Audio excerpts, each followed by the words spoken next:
नमस्कार साथियों, विजय क्लासेस में आप सभी का स्वागत है।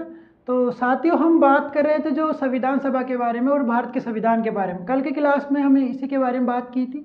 आज हम अपना एक नया टॉपिक रखेंगे और वो है भारत की संविधान की प्रस्तावना। तो उससे पहले जो भारत के संविधान की प्रस्तावना है उसको पढ़ने से पहले कुछ हम जो संविधान से जुड़े कुछ फैक्ट रह गए थे उन्हीं के बारे में हम यहाँ पे बात कर लेते हैं। जैसे भारत के संविधान से जुड़े कुछ फैक्ट। जैसे भारत का संविधान है, इसमें आपको एक चीज़ यहाँ पे ध्यान रखनी होगी। जो भारतीय संविधान का सुल्लेखन है,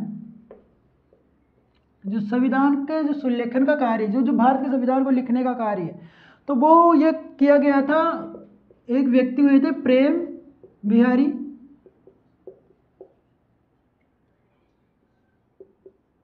नारायण रायजादा।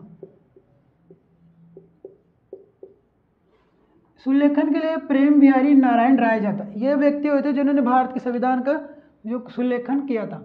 अब हम बात करते हैं कि जो भारत का संविधान है, तो उसके बाद इसको जो बनाने के लिए कुछ समितियां भी बनाई गई थी, उन्हीं के बारे में बात करें। जैसे कि मैं बता दूं, जो एक संघ शक्ति समिति थी, वही बात करें मौलिक अधिकारों को जोड़ने के लिए, मतलब संविधान में जितने भी जो संशोधन वगैरह या जो संविधान को जोड़ा गया था, संविधान को बनाया गया था, उस टाइम संविधान में कुछ क्या ऐड करना था या कुछ छूट न जाए, उनके लिए कुछ समितियां बनाई गई। जैसे मान लो कुछ संविधान में कुछ अलग से कुछ जोड़ना हो, उसको लेकर कुछ विरोध हुए हो, तो फिर उनको बनाने के लिए कुछ समितियां बनाई गई थी। उन सभी को हम यहाँ पे, उन समितियों के बारे में भी हम यहाँ पे बात कर लेते हैं।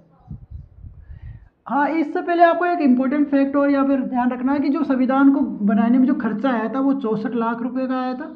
और एक इम्पोर्टेंट फैक्ट है कि कई बार क्वेश्चन पूछा जाता है कि जो संविधान सभा में, जो संविधान की सभा में जो बैठक में जो भाग लेने वाली महिलाओं की संख्या कितनी थी। जो महिलाओं की संख्या की बात करें तो महिलाओं की संख्या थी 15। इनमें एकमात्र मुस्लिम महिला भी थी, उसका नाम था बेगम एजाज रसूल।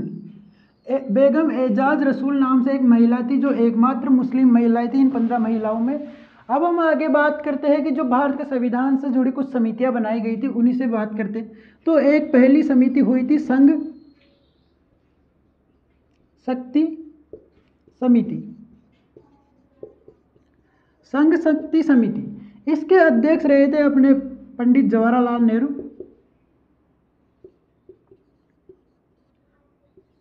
दूसरी समिति बनाई गई थी मौलिक अधिकार समिति। मौलिक अधिकार समिति, जो मौलिक अधिकार समिति है, इसके अध्यक्ष रहे थे अपने सरदार वल्लभ भाई पटेल। एक समिति थी अल्पसंख्यक समिति। अल्पसंख्यक समिति, इसके अध्यक्ष भी सरदार पटेल ही रहे थे। उसके बाद में अगली समिति थी संचालन समिति।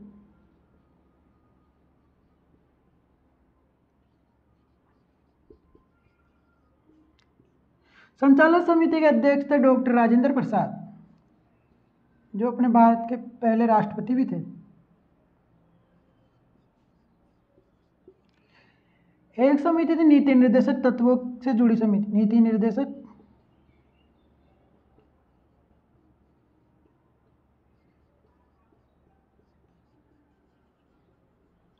इस समिति के अध्यक्ष थे तेज बहादुर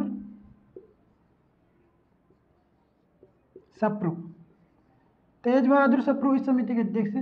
तो इस प्रकार जो संविधान है भारत का, उससे जुड़ी कुछ समितियां थी जिनके बारे में हमने बात की। संघ समिति, मौलिक अधिकार समिति, अल्पसंख्यक समिति, संचालक समिति और नीति निर्देशक तत्व। तो इनके अध्यक्षों की बात करें तो संघ समिति के अध्यक्ष थे डॉक्टर पंडित जवाहरलाल नेहरू। वही बात करें मौलिक अधिकार समिति और अल्पसंख्यक समिति, इनके अध्यक्ष थे सरदार वल्लभ भाई पटेल। अभी और एक समिति संचालन समिति, इसके अध्यक्ष थे डॉक्टर राजेंद्र प्रसाद। और नीति निर्देशक तत्व समिति, इसके अध्यक्ष थे तेज बहादुर सप्रू।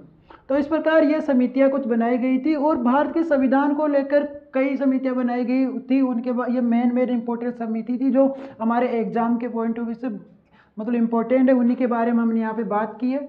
अब हम आगे बात करते हैं कि जो भारत का संविधान बना था, तो इस संविधान की कई लोगों के द्वारा आलोचना भी की थी। आखिर में कौन किसके द्वारा क्या कहा गया, कौन कौन से वो लोग थे जिनके द्वारा आलोचना की गई, उन्हीं के बारे में मैं आप बात कर लेते हैं।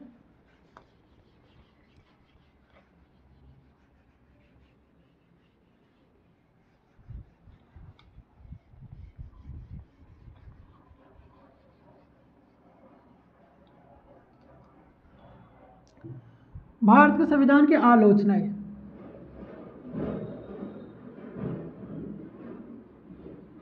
आलोचना में बात करूं तो एक व्यक्ति का नाम आता है ग्रेनविन ऑस्टिन। ग्रेनविन ऑस्टिन एक व्यक्ति हुए थे जिन्होंने भारतीय संविधान के लिए कहा कि भारत का संविधान, जो भारत का संविधान है, एक ऐसे दलित देश का, एक ऐसे दलित देश का दलित निकाय है जिसमें सभाई कांग्रेस और कांग्रेस ही सभा है। तो इन्होंने एक दलित देश का दलित निकाय कहा भारतीय संविधान को, ग्रेनविन ऑस्टिन ने। वही बात करें दूसरे व्यक्ति हुए थे लॉर्ड विस्काउंट।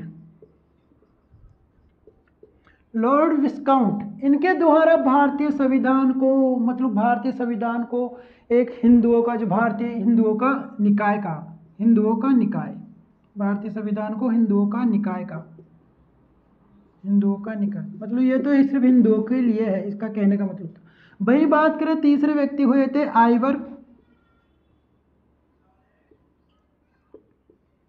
जेनिक्स।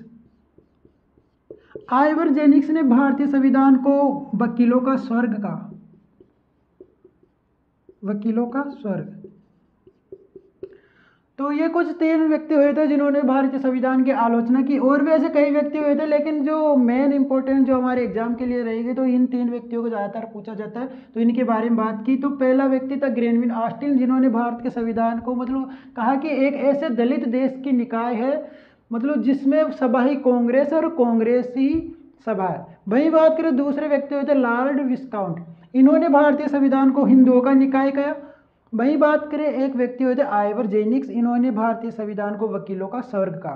तो इस प्रकार हम जान सकते हैं जो भारत का संविधान है, तो इसको लेकर हमने जो बातें थी यहाँ पे कर ली। इंपॉर्टेंट फैक्ट जो भी हमारे एग्जाम के पॉइंट ऑफ व्यू से अच्छे क्वेश्चन रहने वाले थे, या फिर जो भी एग्जाम के हिसाब से जो भी फैक्ट रहने वाले थे, उन सभी के बारे में हमने यहाँ पे बात कर ली है। हम आगे आज अब यहाँ पे जो हमारा नया टॉपिक है भारत के संविधान की प्रस्तावना, उसके बारे में बात करेंगे। तो भारत के संविधान की जो प्रस्तावना है, तो जैसा कि फ्रेंड्स आपने जैसे देखा होगा, जो हमारे जो 10th 12th जो भी हमारे एनसीईआरटी की बुक्स होती थी, उनके पीछे जो उद्देशिका नाम से एक पेज होता था, उस पर लिखा होता था उद्देशिका, और उद्देशिका में हम भारत के लोग भारत को, मतलब ऐसा जो प्रस्तावना लिखी होती थी उसे ही हम प्रस्तावना कहते हैं। लेकिन वहाँ पे कभी कई जगह प्रस्तावना तो कई जगह उद्देशिका लिखा होता था। तो भारत की प्रस्तावना जो लिखी गई थी, तो आज उसी के बारे में बात करते हैं, भारत के संविधान की प्रस्तावना।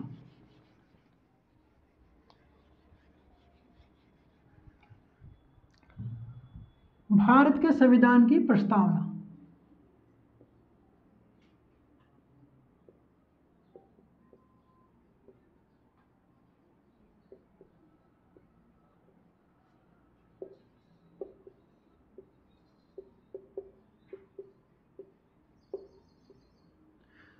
जो भारत के संविधान की प्रस्तावना, तो जो भारत के संविधान की प्रस्तावना थी, तो इसका आधार क्या रहा था। तो भारत की संविधान की जो प्रस्तावना थी वो कहाँ से ली गई और कहाँ कैसे, मतलब इसकी शुरुआत कैसे हुई। तो भारत के संविधान की जो प्रस्तावना थी, जैसा कि हमने संविधान सभा वाली जो क्लास आप देख रहे हो, जो भारत का संविधान पढ़ा था, उसमें एक क्लास में देखना कि जो संविधान सभा की जो बैठक हुई थी, जो संविधान सभा की जो बैठक हुई थी, संविधान सभा की बैठक,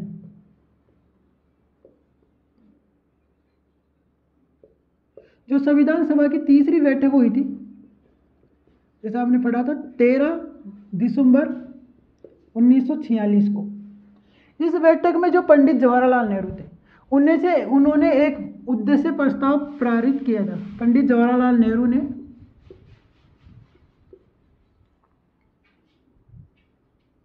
उद्देश्य प्रस्ताव पेश किया था या उसकी घोषणा की थी उद्देश्य प्रस्ताव की? इन्होंने 13 दिसंबर 1946 को पंडित जवाहरलाल नेहरू ने उद्देश्य प्रस्ताव की यहाँ पे घोषणा की थी। और इस उद्देश्य प्रस्ताव को जो पारित किया गया था या फिर इसे लागू किया गया था वो किया गया था 22 जनवरी 1947 को। ये हमने पढ़ा था भारत का जो संविधान वाला टॉपिक पढ़ा था उसमें। तो इस जो उद्देश्य प्रस्ताव पारित किया था इसी को प्रस्तावना का आधार माना जाता है। जो भारत के संविधान की जो प्रस्तावना है उसका आधार उद्देश्य प्रस्ताव को ही माना जाता है।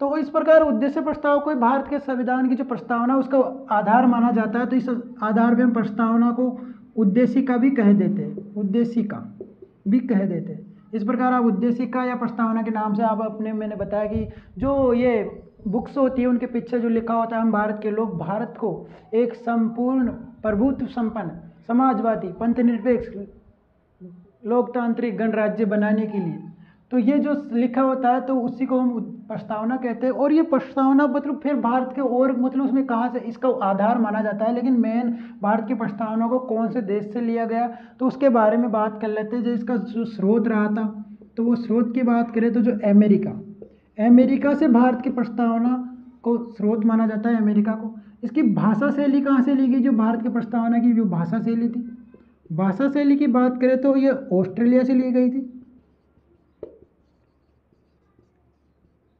जैसा कि हम जो भारत की प्रस्तावना है इसमें हम एक बात पढ़ते हैं कि जो भारत की प्रस्तावना है इसके अंदर की जो भारत की प्रस्तावना हम भारत के लोग, एक लाइन पढ़ी होगी हमने, हम भारत, स्टार्टिंग पहली लाइन हम भारत के लोग, इस लाइन को भी अमेरिका से लिया गया था। हम भारत के लोग, ये भारत के लोग, इससे मतलब क्या तात्पर्य है, मतलब इसका अर्थ क्या निकलता है इसको? तो इसके दो कारण हम भारत के लोगों से दो अर्थ निकलते हैं कि एक तो जो भारत की जनता मतलब जो भारत का संविधान है, जो भारत का संविधान है वो भारत की जनता में ही निहित है, भारत की जनता में निहित। दूसरा निकलता है कि जो भारत का संविधान की जो शक्ति है,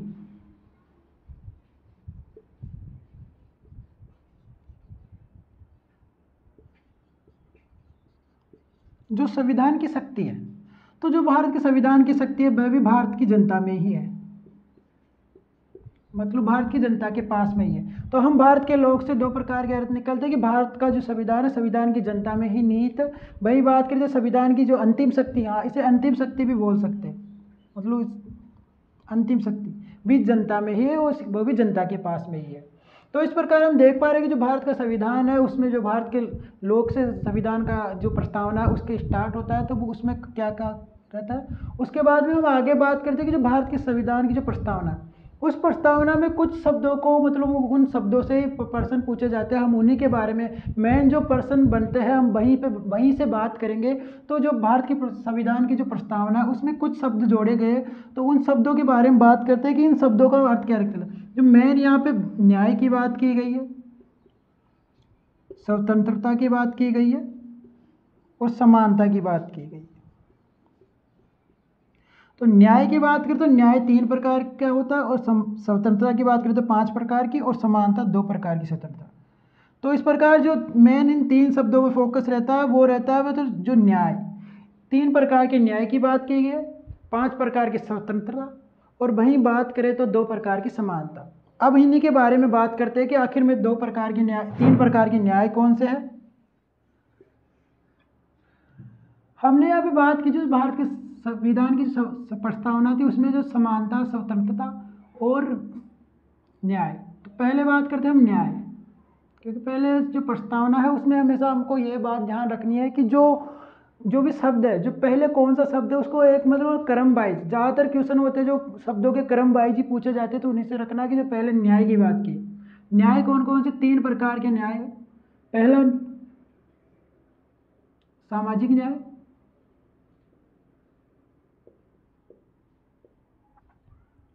दूसरा आर्थिक न्याय,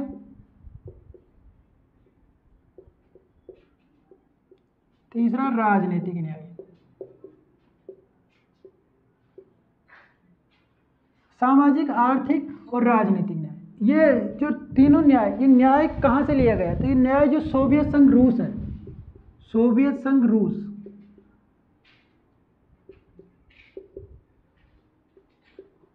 सोवियत संघ रूस। तो न्याय की जो परिभाषा है, न्याय जो तीन प्रकार के न्याय है, ये सोवियत संघ रूस देश से लिए गए, उनके संविधान से लिए गए। वही बात करते हैं स्वतंत्रता, जो 5 प्रकार, यह है विचार, दूसरा अभिव्यक्ति,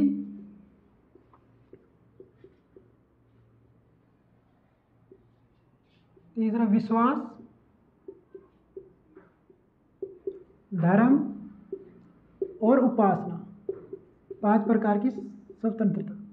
वही बात करें तो अगला हमने बात की थी समानता, समानता या फिर समता। ये 2 प्रकार के, प्रतिष्ठा की समानता और अवसर की समानता।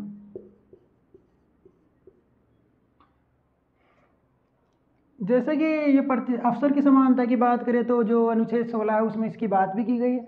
अब आगे पढ़ते हैं कि जो हमारे जैसे हम एक बात आपने देखी होगी, जो भारत का संविधान लिखा गया था, जो मतलब भारत का संविधान था, उसके जो आखिरी बार जो ये प्रस्तावना था उसमें लिखा गया था, जैसे कि आपने देखा होगा 26 नवंबर, हमें जो प्रस्तावना पढ़ते हैं उसमें भी लास्ट में लिखा होता है कि 26 नवंबर 1949 को। तो ये 26 नवंबर 1949 को कुछ एक नोट करके आपको बात ध्यान रखनी है, जो प्रस्तावना में लिखा हुआ है, जो मिति मार्ग, ये डेट जो तिथि क्या थी, मिति मार्ग से सप्तमी 2006 विक्रम संवत, ये उस दिन की डेट है। तो इस दिन ये जो भारत का सभी प्रस्तावना है इसमें ये लिखा हुआ है कि 26 नवंबर 1949 को मिति मार्ग से सप्तमी 2006 विक्रम संवत को ये संविधान मतलब जो प्रस्तावना ये लिखी गई थी। तो उस प्रस्तावना में ये 3 शब्दों की मेन रूप से बात की गई है, और कुछ शब्द थे जो प्रस्तावना में बाद में जोड़े गए थे। तो प्रस्तावना में एक संशोधन किया गया था, 42वां संविधान संशोधन, 42वां संविधान संशोधन। ये 42वां संविधान संशोधन किया गया था। तो इसके तहत संविधान की जो प्रस्तावना है उसमें 3 शब्द जोड़े गए थे। अब वो 3 शब्द कौन कौन से थे उन्हीं के बारे में बात करते हैं। तो वो एक पहला समाजवादी, दूसरा पंथ निरपेक्षता,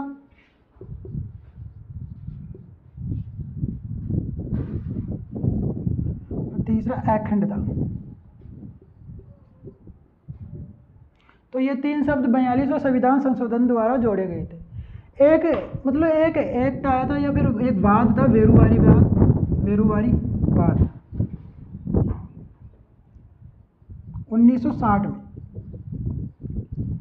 इस बाद में जो 42वां संविधान संशोधन था ये 1976 में हुआ था।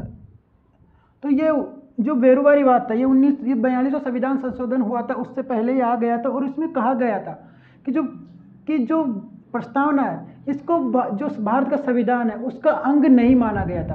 बेरुवारी बाद में जो भारत की प्रस्तावना है उसको भारत का जो संविधान है उसका अंग नहीं माना गया था और उसको अलग बताया गया था। और कहा भी गया था कि इसमें किसी भी प्रकार का कोई संशोधन नहीं हो सकता। तो इस बेरुवारी बाद में कहा गया था कि जो भारत की प्रस्तावना को संविधान का अंग नहीं माना, संविधान का अंग नहीं माना, और ना ही इसमें संशोधन किए जा सकते, ना ही इसमें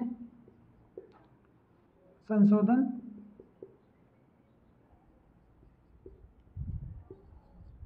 हो सकते हैं। तो ये दो बातें यहाँ पे की गई थी कि जो बेरुवारीवाद 1960 था, इसमें कहा गया था कि जो भारत का संविधान है, तो जो भारत के संविधान में जो प्रस्तावना है, तो इस प्रस्तावना को भारत के संविधान का अंग नहीं माना गया था, इसे अलग माना गया था और कहा गया था कि भारत की प्रस्तावना में किसी प्रकार का कोई संशोधन नहीं किया जा सकता। उसके बाद में फिर एक वाद आता है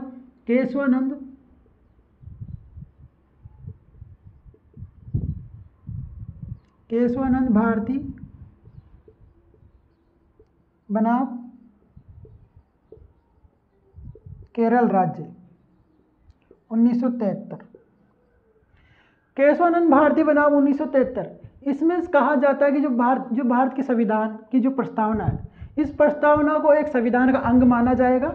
मतलब ये एक तरह से आप मान सकते हो जो बेरुवारी बात था उसके एक विपरीत था। इसमें संविधान सभा का अंग माना गया था प्रस्तावना को, और साथ में ही कहा गया था कि इसमें जो प्रस्तावना है भारत की, इसमें संशोधन किया जा सकता है, लेकिन जो मूलभूत ढांचा है वो किसी भी प्रकार से प्रभावित नहीं होना चाहिए। तो इसमें कहा गया था कि इसको संविधान का अंग माना गया।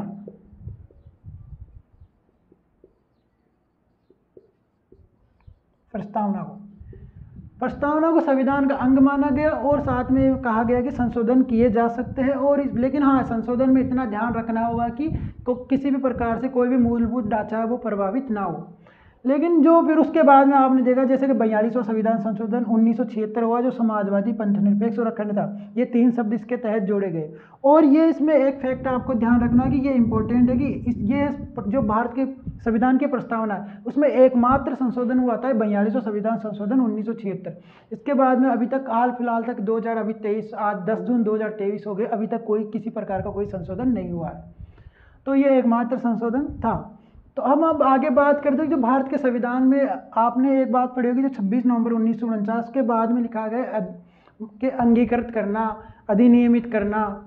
तो इनका अर्थ क्या होता है, इन्हीं के बारे में समझते हैं कि जो प्रस्तावना में कुछ ये शब्द लिखे हुए हैं इनका अर्थ क्या होता है। आगे इनके बारे में जानते हैं हम यहाँ पे। अब आगे बात करते हैं, जैसे कि एक शब्द यहाँ पे देखा होगा, अंगीकृत करना। ये भारत के संविधान की जो प्रस्तावना उसमें लिखा, अंगीकृत करने का मतलब है कि स्वीकार करना, मतलब किसको, संविधान को स्वीकार कर लिया गया, स्वीकार करना। दूसरा शब्द हम पढ़ते हैं अधिनियमित करना। अधिनियमित करना, अधिनियमित कि इसको लागू करना, संविधान को लागू करना। तीसरा शब्द हम यहाँ पे पढ़ते हैं आत्मर्पित करना। आत्मर्पित करना, आत्मर्पित से मतलब है कि इसको स्वयं को सौंपना। तो ये 3 शब्द हमें जो प्रस्तावना उसमें यहाँ पे पढ़ने को मिलते हैं। उसके बाद में हम बात करते हैं कि जो प्रस्तावना को लेकर कई लोगों ने कई कथन दिए, मतलब उन्होंने कई स्टेटमेंट दिए, उन्हीं के बारे में आप बात करते हैं। तो एक व्यक्ति हुए थे ठाकुर भार्गव दास। इन्होंने प्रस्तावना को संविधान की आत्मा या फिर आभूषण कहा। मतलब इन्होंने बताया कि जो प्रस्तावना है ये संविधान की आत्मा या आभूषण है। इसके बिना, मतलब जिस प्रस्तावना के बिना संविधान का कोई महत्व नहीं है, इसे आभूषण बताया। उसी प्रकार एक व्यक्ति हुए थे अर्नेस्ट वारकर। इन्होंने जो भारत की जो प्रस्तावना है उसको संविधान का कुंजी नोट कहा। जो भारत के संविधान की कुंजी या फिर कुंजी नोट कहा। एक व्यक्ति थे के.एम. मुंशी, इनका पूरा नाम है कन्हैयालाल माणिक्यलाल मुंशी। इन्होंने भारतीय जो प्रस्तावना है उसको भारतीय संविधान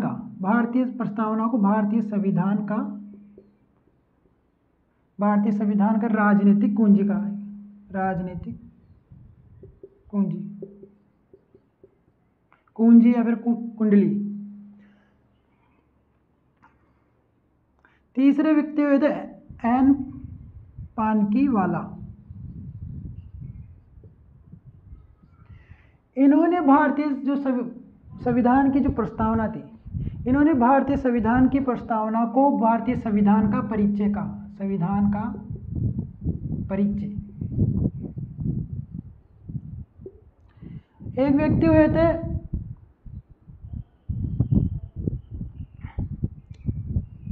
अल्लादी कृष्णा स्वामी, अल्लादी कृष्णा स्वामी, जिन्होंने हम प्रारूप समिति में इनके बारे में पढ़ा भी था, उनके सदस्य भी रहे थे।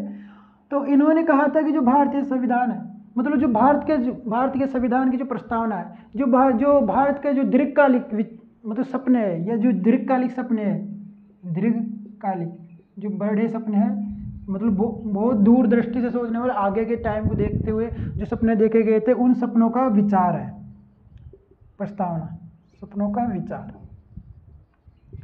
तो इस प्रकार हमने कुछ जो लोग थे इनके बारे में पढ़ा कि इन्होंने भारतीय संविधान की जो प्रस्तावना उसको लेकर क्या क्या कहा। तो जिनमें बात करें ठाकुर भार्गव दास ने कहा कि जो संविधान की जो प्रस्तावना है, तो ये प्रस्तावना संविधान की आत्मा है या फिर आभूषण है, आत्मा या आभूषण का।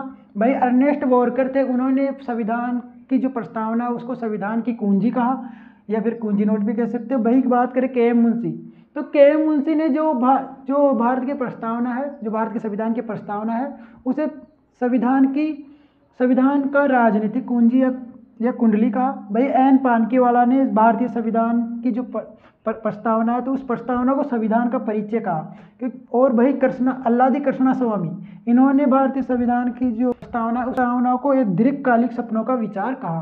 तो इस प्रकार ये कुछ लोग थे जिन्होंने भारतीय संविधान के जो प्रस्तावना उसको लेकर अलग अलग अपने स्टेटमेंट दिए। इसी में एक दो फैक्ट और ध्यान रखना होगा कि जो भारत के संविधान की है प्रस्तावना, उसमें कुछ शब्द हैं, जैसे मैं बात करूं स्वतंत्रता, समानता,